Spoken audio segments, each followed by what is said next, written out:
नमस्कार दोस्तों, मैं हूं आपका मैथ्स कमेंटर राहुल बुटानी और आपका स्वागत है आपका चैनल सीए वाला में। यस, आज जो है हम डिस्कस करने वाले हैं चाणक्य नीति for paper number 3 business maths LR and stats.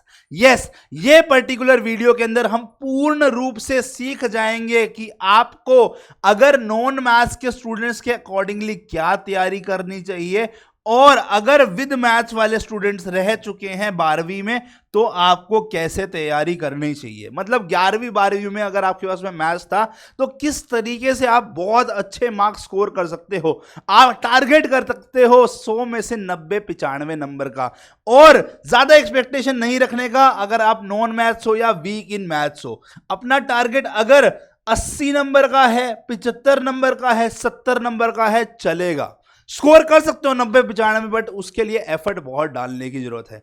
But हम इस तरीके से प्लान करेंगे कि ये आपकी एश्योरिटी हो जाए कि भैया विद मैथ्स हो तो हमारा टारगेट 90 या फिर मैं बोलता हूं 90 या 95, जो भी आप रख रहे हो वो क्रॉस कर जाना चाहिए। और अगर आप नॉन मैथ्स के हो या वीक हो मैथ्स में तो हम एक्सपेक्टेशन अपनी अकॉर्डिंगली चलाएंगे कि 70 80 हमारे आना ही चाहिए। पूरा आपको पूर्ण रूप से एनालिसिस करके एक एक चीज मैं बताऊंगा। बट पहले एक बार थोड़ा सा बेसिक चीजों पे कवर करते हैं कि भैया सब्जेक्ट वाइज किस सब्जेक्ट में कितना पूछा जाता है और क्या क्या चीजें हमारे लिए हेल्पफुल होने वाली हैं। पहली चीज है, बिजनेस मैथ्स जो है वो आपका 40 मार्क्स का आता है। यस, 100 नंबर का पेपर होगा, 100 मार्क्स का पेपर होगा। 100 मार्क्स में से 40 नंबर जो हैं वो सिर्फ और सिर्फ बिजनेस मैथ्स के हैं, जिसमें आपको क्या किया जाएगा भाई, 1 नंबर का एक क्वेश्चन होगा, 1 मार्क का एक क्वेश्चन होगा। ठीक है, हर क्वेश्चन के अंदर में +1 मिलेगा और गलत किया तो -0.25 मिलेगा। सर अगर हमने अटेम्प्ट नहीं किया तो ऑब्वियस सी बात है 0, गलत करने पे -0.25 और +1 सही में। यही सेम पैटर्न आपका लॉजिकल रीजनिंग में है, यही सेम पैटर्न आपका स्टैटिस्टिक्स में। तो टोटल क्वेश्चन कितने हो गए भाई, हमारे 100 क्वेश्चन हो गए हैं। यस, 100 क्वेश्चन हमारे एग्जाम में आएंगे, जिसमें से हमें ध्यान रखना है +1 है, -0.25 है गलत करने का, और नो अटेम्प्ट पे तो भैया 0 मिलने वाला है। वो तो ऑब्वियस सी बात है, उसके अंदर -0.25 नहीं होगा। ओके, 40 का बिजनेस मैथ्स, 20 का लॉजिकल रीजनिंग और 40 का स्टैट्स। अब ये जो नंबर है ये एवरेज है, बट ऐसा मैं आपको भी दिखाऊंगा नंबर्स पूरे चैप्टर वाइज जो हमने कैलकुलेशन करी है उसके अकॉर्डिंगली। एक आधा मार्क्स का भी यहां से कम दे देगा, 39 मार्क्स का दे देगा, यहां से 19 का दे देगा, यहां 42 दे देगा, या हो सकता है यहां 41 दे दे, यहां पे 20 दे दे, यहां पे आपका क्या नाम है 1 नंबर कम का दे दे। तो थोड़ा बहुत ऊपर नीचे चलता रहता है, चलेगा, कोई दिक्कत नहीं है, बट मोटा मोटा यही रहेगा।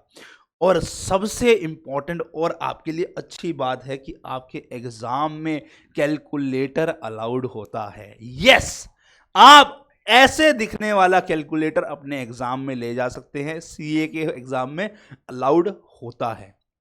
तो सर इसका फायदा क्या है भैया, जो आपको ये 100 मार्क्स का पेपर होगा ये मात्र 2 घंटे में करना होता है, मात्र 2 घंटे में।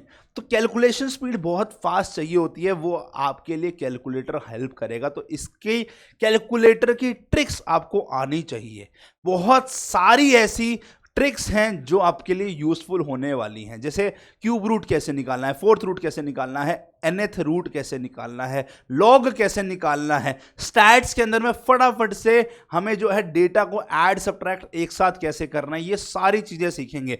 परसेंटेज का यूज किस तरीके से करना है, ये सारी कैलकुलेटेड ट्रिक हैं। बहुत सारे फॉर्मूलाज आएंगे आपके, time value of money chapter बोल दूं जैसे मैं, तो वो कैलकुलेटर पे हम सीधा फॉर्मूला लिखा और सीधा आंसर लिख पाएंगे, बट उसकी स्ट्रैटेजी आनी चाहिए एकदम ढंग से। ये सारा कुछ कवर करके चलेंगे हम। ओके, तो कैलकुलेटर बहुत जरूरी है, कैलकुलेटर ट्रिक सीखना आपके लिए बहुत ज्यादा जरूरी होगा, तो इस चीज को आप ध्यान रखिएगा। अब बात करते हैं आपकी कि किस चैप्टर में कितना आया है, और यही आपको हेल्प करेगा बताने में कि अगर आप मैथ्स के स्टूडेंट हो या आप नॉन मैथ्स के। अब बच्चा इसको मैं डिफरेंशिएट कर रहा हूं तो इस हिसाब से कर रहा हूं कि मैथ्स आपकी 12वीं और 11th में थी तो आपने अच्छे से पढ़ाई करी है तो आप मैथ्स वाला मान लेना। अगर आपके पास 11वीं 12वीं में मैथ्स नहीं थी, आप नॉन मैथ्स मानना, या आपकी वीक थी मैथ्स, आप बहुत मतलब कुछ भी करके ऐसे पास हो गए, तो अपने आप को नॉन मैथ्स में कंसीडर करके चलना। दोनों के लिए स्ट्रैटेजी बहुत डिफरेंट तरीके से चलनी चाहिए, मैं ये मानता हूं, और यही आपके लिए अच्छा रहेगा। अगर आप विद मैथ्स वाले हो तो आपके लिए बेटा, ये अगर आप देख रहे हो, ये पूरा का पूरा यहां पे हमने 19 चैप्टर मार्क किए हैं। आप देखेंगे तो वहां पे आपके 18 चैप्टर होंगे। एक्चुअल में ये जो चैप्टर है हमारे सेंट्रल टेंडेंसी एंड डिस्पर्जन, ये एक ही चैप्टर काउंट होता है, उसमें से पार्ट ए पार्ट बी करके दे रखा होगा, बट मैंने इसको अलग अलग माना है और अलग अलग ही पढ़ाऊंगा, बिकॉज अपने आप में ही एक एक चैप्टर ये विशाल चैप्टर है। ओके, तो इसको अपन अलग अलग डील करके चलने वाले हैं। बट सर ये तो फिर 19 लेक्चर हो गए, आपने बोला था 17 लेक्चर में कंप्लीट करोगे। बेटा हमें पता है कि जो ये अपने चैप्टर है ना, ये ज्यादा बड़े चैप्टर नहीं है, तो इसको एक ही वीडियो में लॉन्ग वीडियो बनाकर कवर कर लेंगे। और सेम गोज फॉर ये 2 चैप्टर हमारे जो हैं, ये भी ज्यादा बड़े चैप्टर नहीं है, इसको भी एक ही वीडियो में लॉन्ग वीडियो बना के कवर कर लेंगे ढंग से, मस्त तरीके से। यस, एक एक वीडियो चाहे वो 3 घंटे की हो, 4 घंटे की हो, 5 घंटे की हो, सब कुछ डिटेल में कवर किया जाएगा। अभी बताऊंगा किस तरीके से क्या मैं लेकर चलने वाला हूं आपके लिए।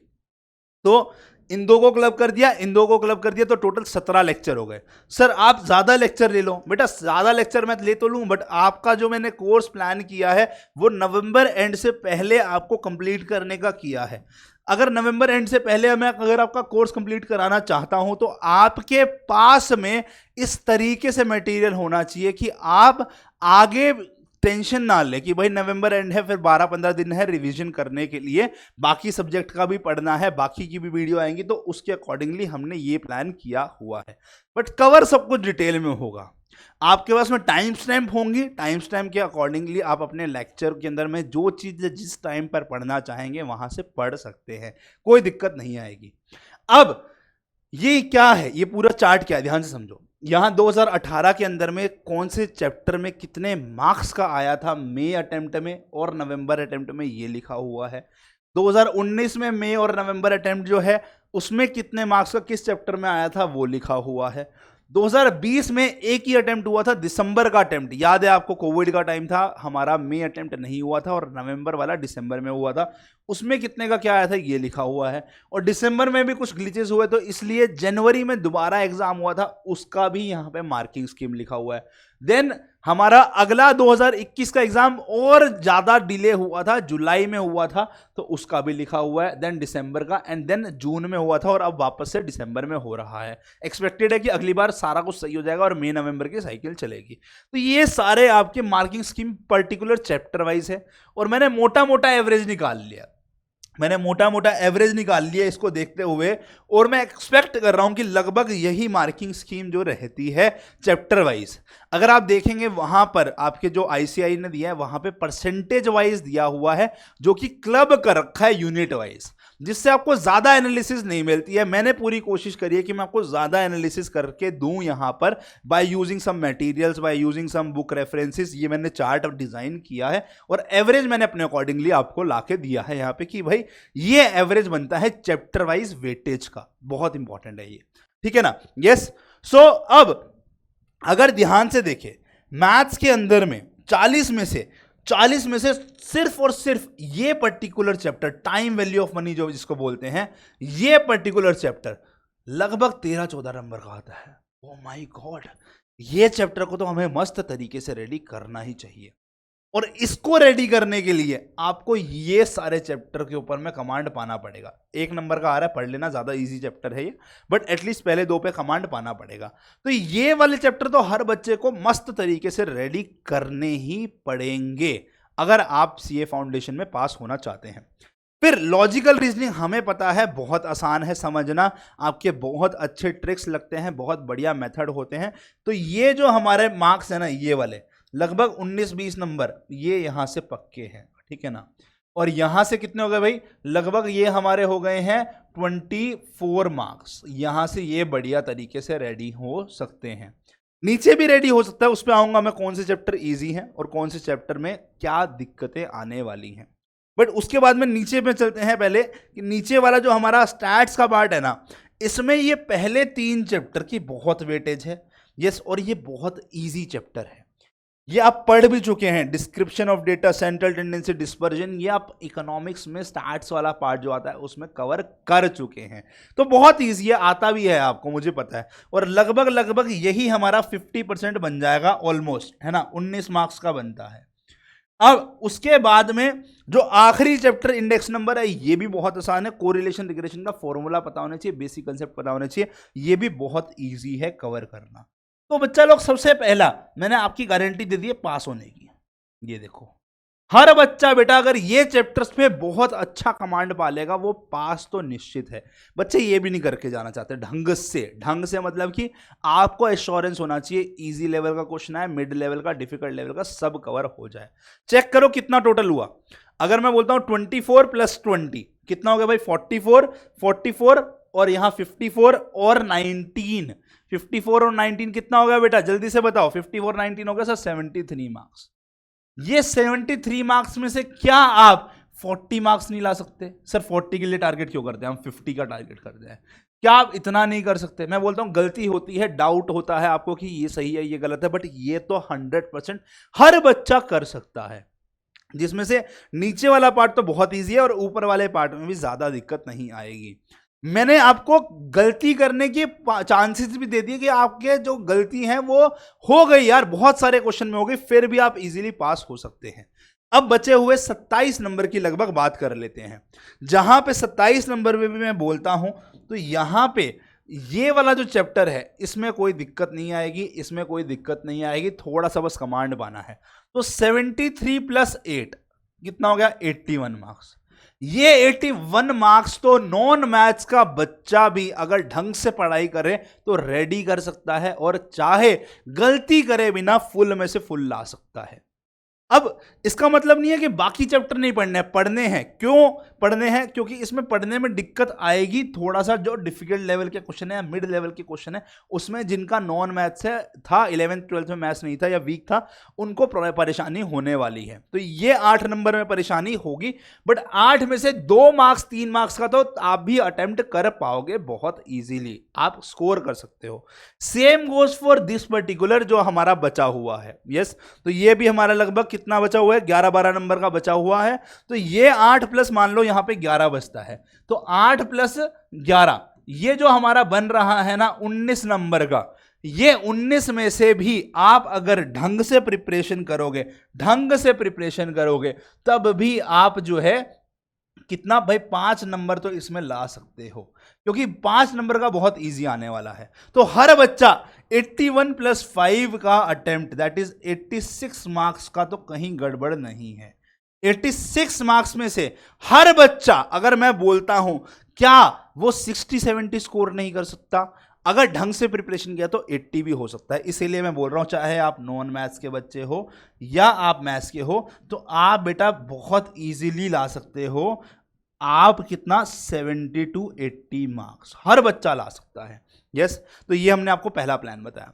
अगर आप मैथ्स के हो तो मैंने बोला आपको 90-95 में भी दिक्कत नहीं आएगी अगर विद मैथ्स वाले हो, क्योंकि आपने विद मैथ्स के अंदर में ऑलमोस्ट ये जो डिफिकल्ट चैप्टर पढ़े हैं ना, यहां पर ये सारे कवर कर रखे होते हैं एक्सेप्ट दिस चैप्टर मैं बोल रहा हूं, सारे लगभग चैप्टर कवर है। लॉजिकल रीजनिंग को छोड़ देते हैं, ये बहुत इजी है, स्कोर कर लोगे, है ना। ये चैप्टर को आपको पढ़ना है जो कि आपके लिए डिफिकल्ट नहीं होने वाला, तो ये बहुत इजीली आप कवर कर सकते हो।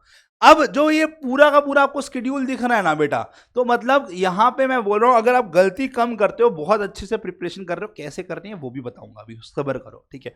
अच्छे से प्रिपरेशन कर रहे हो तो 90-95 नंबर कहीं नहीं गए।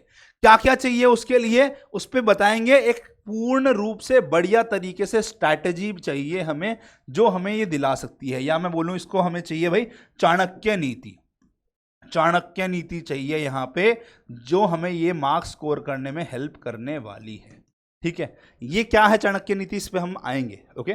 तो ला सकते हो आप, सभी प्रिपरेशन कर सकते हो। अगर अप्लाइड मैथ्स के बच्चे तो बेटे आपने सब पढ़ रखा है 11वीं 12वीं में, 11वीं में और 12वीं में मिला के पूरा डिटेल में किया है। आपको एमसीक्यू कैसे अटेम्प्ट करने हैं, किस तरीके से आपको शॉर्टकट्स निकालने हैं, कहाँ पे ट्रिक्स और ट्रिप्स का यूज़ करना है, ये आना चाहिए। तो आपके लिए तो और भी ईजी हो जाएगा। कोर मैथ्स लिया मतलब कि जो हमारा एनसीईआरटी वाली मैथ्स चलती है वो लिया है, तो आपने ऑलमोस्ट 70% सिलेबस पढ़ रखा होगा और बाकी 30% में भी दिक्कत नहीं आएगी। तो विद मैथ्स वाला ये टारगेट कर सकता है। यस, और मैंने आपको दिखा दिया कि भाई 70 से 80 मार्क्स हर बच्चा ला सकता है, कोई भी परेशानी नहीं है, चाहे आप नॉन मैथ्स के हो। ये हमने पूर्ण रूप से आपको दिखा दिया है। अब सर ये बात तो ठीक है आपने, बट बोला कि भाई पेपर के अंदर में क्वेश्चन जो है सारे इजी नहीं आते है ना। पेपर में क्वेश्चन इजी भी आएंगे, आपको मिड लेवल के भी आएंगे और आपको जो है थोड़े से हार्ड लेवल के भी आएंगे। अगर मैं परसेंटेज बनाऊं, आप बच्चों के अकॉर्डिंगली, जो बच्चे मेरे को समझाते हैं उनके अकॉर्डिंगली बता रहा हूं मैं, अपने अकॉर्डिंगली नहीं, तो लगभग पेपर के अंदर में 30 to 35 मार्क्स का पेपर बहुत इजी रहता है, जिसको इजीली कर सकते हो। मिड लेवल का जो रहता है ये मैं बोल सकता हूं आपका 35 to 40, 35 भी नहीं, इसको बल्कि 40 बोला था, यस 40 to 45 मार्क्स का रहता है। और बाकी जो पेपर बचा हमारा, बाकी जो पेपर बचा 20-25 नंबर का, वो थोड़ा सा हार्ड रहने वाला है।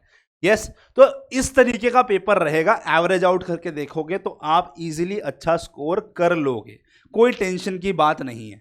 तो अगर मैं परसेंटेज में निकाल भी लूँ ना कि भाई पूर्ण रूप से बताते हैं कि भाई यहाँ पे कितना आता है, तो मैं मान के चलता हूँ लेट सपोज 32 नंबर का ये आता है हमारा, ठीक है, और ये वाला पार्ट आ जाता है हमारा लेट सपोज 44 नंबर का, ऐसे कुछ मान लेते हैं, तो ये वाला हमारा 24 नंबर का बनकर आया है ना। सो आपके लिए अगर सारा कुछ प्रिपेयर किया है तो ये बहुत इजीली आप मार्क्स पूरे में से पूरे ला सकते हैं, ठीक है, पूरे में से पूरा, ओके, पूरे में से पूरा ये तो ला ही सकते हैं अगर अच्छे तरीके से प्रिपेयर किया।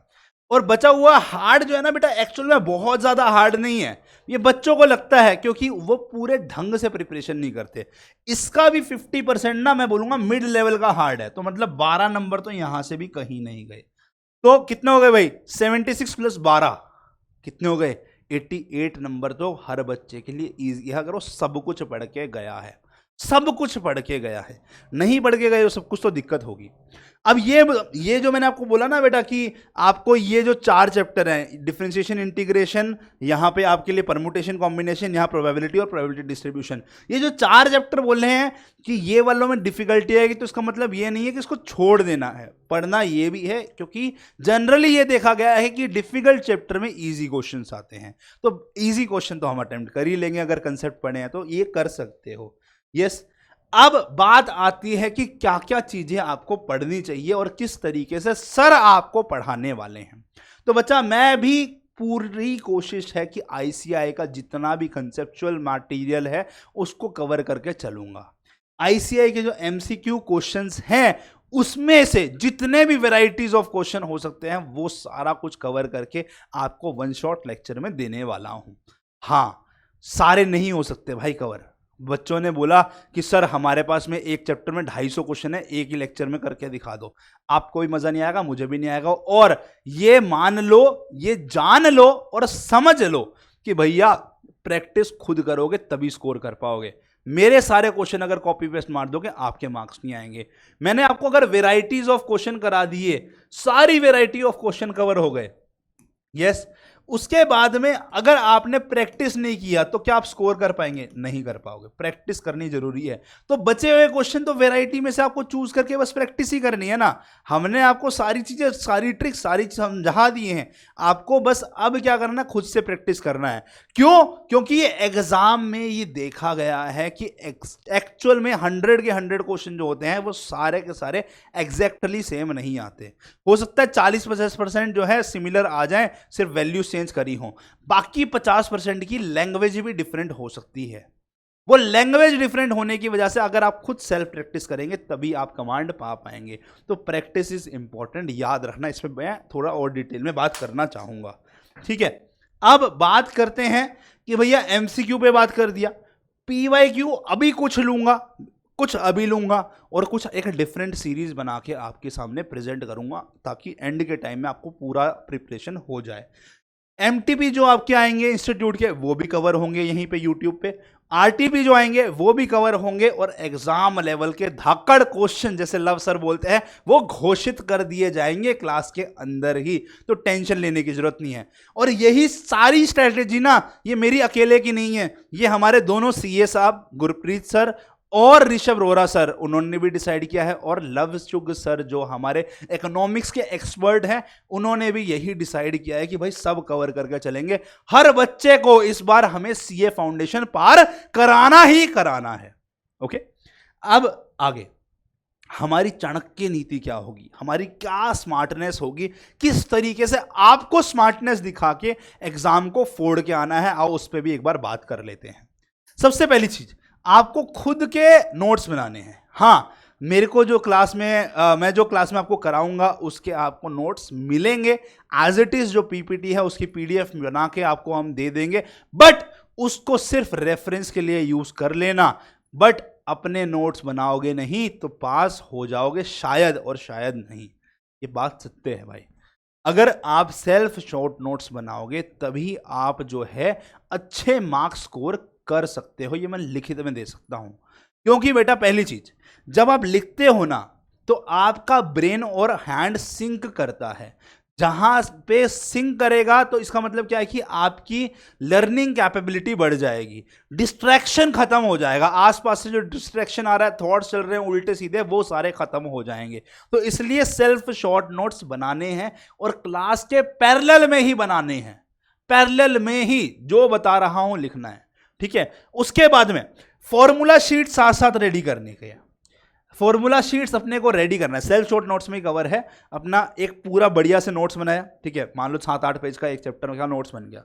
अब उसमें से हमें सेल्फ शॉर्ट नोट्स बनाने, एक तो नोट्स बनाए, फिर सेल्फ शॉर्ट नोट्स में क्या करने का है, हमें ये सारे जो 8-9 पेज मान लो आपके, 7-8 पेज 8-9 पेज कुछ भी मान लो, इसमें से सारी की सारी डिटेल 1 से 1.5 पन्ने में आपको लिखनी है, 1 से 1.5 पेज में कंप्लीट करनी है, जहां कवर क्या होगा, सारे फॉर्मूलाज उस पर्टिकुलर चैप्टर के अंदर में, कोई भी पर्टिकुलर टाइप में आपको हिंट दिखाया गया है तो वो हिंट कवर करना है, कोई ट्रिक दी गई है तो वो ट्रिक कवर करनी है, और साथ ही साथ में जो चीज आप भूल जाते हो लिख दो, इसके अंदर में लिख दो भूला, ये अपने पास अलग कैटेगरी है, ये भूला कैटेगरी को कवर करना है। जहां पे आप प्रैक्टिस कर रहे हो और उस कंसेप्ट में गड़बड़ कर रहे हो बार बार, वो लिख लेना है। यार जो कंसेप्ट हमें याद है, फॉर्मूला दिख रहा है, रिवाइज वहीं से हो जाएगा जैसे फॉर्मूला पढ़ेंगे, जो हिंट दिए गए हैं, जो ट्रिक्स दी गई हैं, जो आपको शॉर्टकट बताए गए हैं, वो सारे लिखने हैं। इसको कवर करने के लिए मैं बता देता हूं, यहाँ पे शॉर्टकट इसी में कवर है, शॉर्टकट होंगे कुछ क्वेश्चंस के अंदर में, है ना, मैं बोलूंगा बल्कि 60 to 70% जो है शॉर्टकट से ही क्वेश्चन हो जाएगा। वो सारे शॉर्टकट भी अपने को एक चैप्टर में 1 पेज पर लिख लेने का है। सर क्या होगा लिखकर? बेटा 8-9 पेज क्या आप डेली बेसिस पे रिवाइज कर सकते हो? नहीं कर सकते हो, बट जितने भी आपके शॉर्ट नोट्स होंगे क्या उसको रिवाइज किया जा सकता है? यस किया जा सकता है। मैं ये नहीं बोल रहा कि अगर आपके पास में एंड तक 17 चैप्टर हो गए, 19 चैप्टर है बट 17 वीडियोस हो गई, 17 की 17 वीडियोस को आपको डेली बेसिस पे रिवाइज करना होगा, नहीं, बट डेली बेसिस पे कुछ ना कुछ तो रिवाइज करना होगा।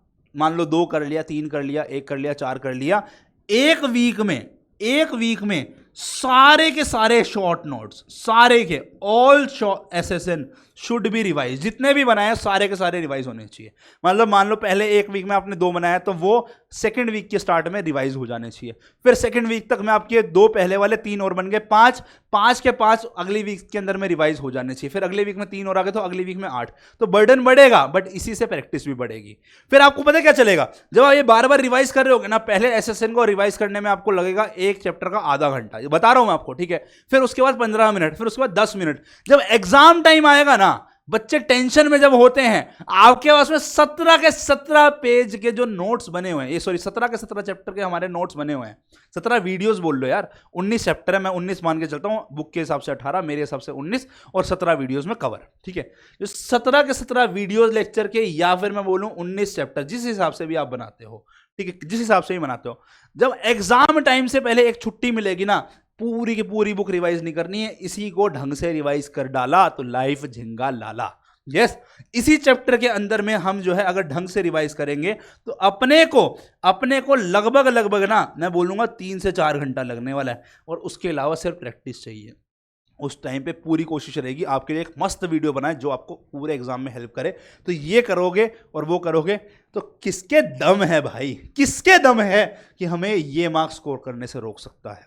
नॉन मैथ्स वाले हो तो 80-85 भी आएगा ही आएगा। ठीक है, मैं चाहता हूं मेरे बच्चे इतना अफोर्ड कराएं। फिर आखिरी चीज, और ये चीजें बेटे आपको नहीं बता रहा, मैंने भी इंडिया का one of the toughest exam 12वीं के बाद जो आता है वो क्रैक किया है। वन ऑफ द टफेस्ट नहीं बोलूंगा, बल्कि बोलूंगा सबसे टफेस्ट था हमारे टाइम का वो एग्जाम। और उसके अंदर में मैं टॉप 0.5% पे था। ये सिर्फ आपको बताने के लिए कि ये मेरी स्ट्रैटेजी रही है और मैं आपके साथ शेयर कर रहा हूं। और जिन भी बच्चों ने इनको फॉलो किया है वो एग्जाम फोड़कर आए ही आए हैं। यस, फिर उसके बाद में हमारा आखिरी मंत्र रह जाएगा प्रैक्टिस प्रैक्टिस प्रैक्टिस। 3 बार लिखा है प्रैक्टिस। कब करनी है? पहली, जब क्लास में होंगे। पहली प्रैक्टिस जब क्लास के बाद में आपको जो डीपीपी दी जाएगी, यस, आपको डेली प्रैक्टिस प्रॉब्लम मिलेगी, पीपी बोल देते हैं, प्रैक्टिस प्रॉब्लम्स मिलेगी, उसको प्रैक्टिस करने का है। फिर प्रैक्टिस कब करनी है? टेस्ट से जस्ट पहले आपका टेस्ट लेंगे तब प्रैक्टिस करनी है। और फिर प्रैक्टिस कब करनी है? रिवीजन करते टाइम। यस, जब आप एसएसएन को रिवाइज करेंगे तो आपको प्रैक्टिस भी करनी होगी। ये नहीं करोगे 3 चीजें तो ये सारी मेहनत अधूरी है।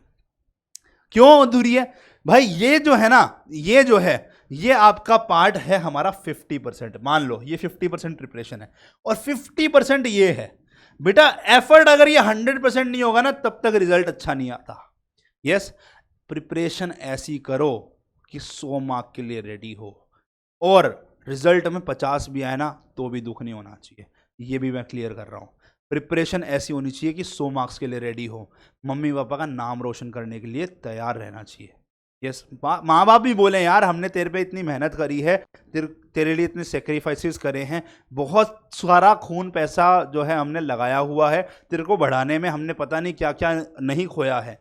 तो उनको अगर खुश देखना चाहते हो ना, उनको दिखना चाहिए कि हमारा बेटा मेहनत कर रहा है, हमारी बेटी मेहनत कर रही है और वो हमारा नाम रोशन करने वाली है। यस, पास नंबर लेकर आओगे अच्छी बात है, आप क्लियर तो कर ही गए, बट अगर फोड़ कर आओगे एग्जाम के अंदर में तो पापा मम्मी का स्माइल जो आएगी ना चेहरे पे, वो आपको रात को सुकून की नींद देगी। यस, ये मैं आपको लिखित में दे सकता हूँ।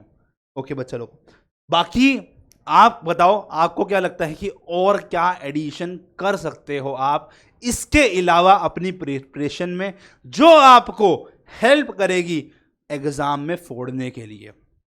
ओके बच्चा लोगों, तो आई होप मजा आया होगा। मस्त तरीके से अब रेडी हो लेक्चर स्टार्ट करने के लिए, तो लेक्चर स्टार्ट करेंगे इसके बाद में, और मस्त तरीके से एक एक लेक्चर को हर तरीके से ढंग से कंप्लीट कराया जाएगा। तो चलते हैं, टेक केयर, बाय बाय, अलविदा टू माय लवली लवली दोस्तों।